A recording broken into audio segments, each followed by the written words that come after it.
Assalamualaikum warahmatullahi wabarakatuh. Perkenalkan, nama saya Hairunisa Subaja. Saya perwakilan dari kelompok 5. Di sini saya akan menjelaskan tentang tanggapan mengenai pembelajaran TIK di sekolah dasar.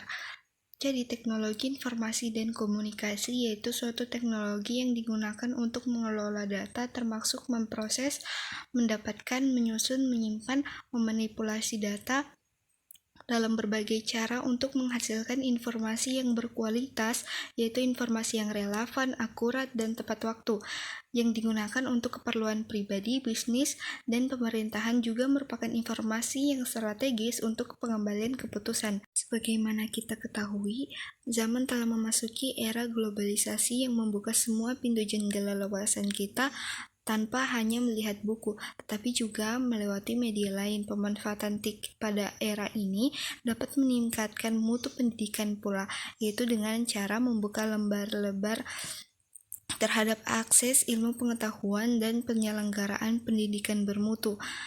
Dengan adanya TIK, guru dapat memanfaatkan berbagai sarana pendukung yang memudahkan dalam menyampaikan materi dalam. Jadi, pembelajaran TIK dalam sekolah dasar dapat mempermudah dan memperluas akses pembelajaran, juga dapat meningkatkan mutu pembelajaran, dan guru mudah menyampaikan materi dan siswa mudah menerima materi dalam bentuk multimedia. Jadi,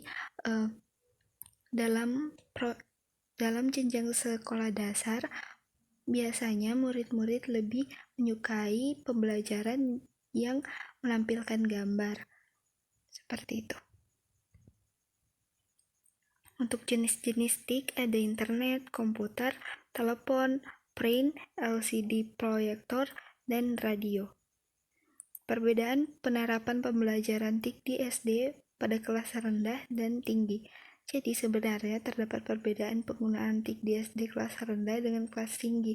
Perbedaannya itu, kalau penggunaan di kelas rendah dia cuma mempelajari dasar-dasar dari TIK saja seperti jenis ragamnya, sedangkan untuk pembelajaran TIK di kelas tinggi yaitu dia sudah mempelajari bagian-bagian dalam TIK sampai fungsi, bahkan untuk bagian-bagian terkecilnya pula. Jadi, sesuai dengan sekolahnya, maka akan mengalami jenjang yang berbeda-beda pula, sehingga dapat memudahkan siswa untuk belajar dan memahami materi yang disampaikan oleh gurunya. Karena memang dari kelas rendah sudah diajari materi-materi dasarnya, sehingga sistem pembelajaran dapat tersusun lebih rapih.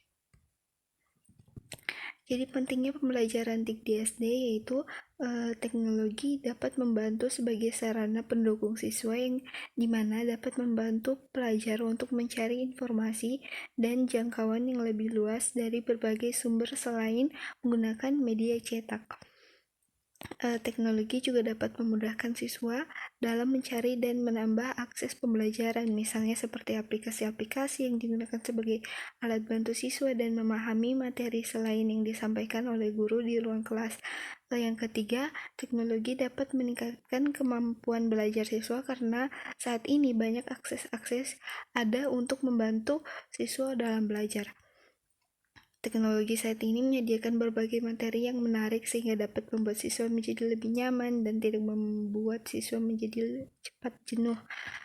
Kelima, teknologi dapat meningkatkan minat belajar siswa karena informasi serta materi-materi yang ada jauh lebih lengkap serta dapat diakses dengan mudah, sehingga dapat dipastikan siswa akan bersemangat untuk melaksanakan proses pembelajaran di sekolah maupun di bimbingan belajar. Kelebihan dan kekurangan pembelajaran berbasis TIK di SD. Kelebihannya yaitu kegiatan pembelajaran bisa dilakukan kapan saja dan di mana saja asalkan ada akses internet. Yang kedua, praktis, fleksibel, dan tidak ribet. Yang ketiga, efektif, cepat, dan kredibel untuk menyampaikan materi dari pakar. Untuk kekurangannya, penerapannya membutuhkan biaya yang relatif lebih besar. Yang kedua, guru dalam penerapan ini dituntut untuk memiliki keahlian. Jadi, pada guru yang tidak memiliki keahlian dalam internet sangat sulit untuk melakukan pembelajaran berbasis TIK di SD.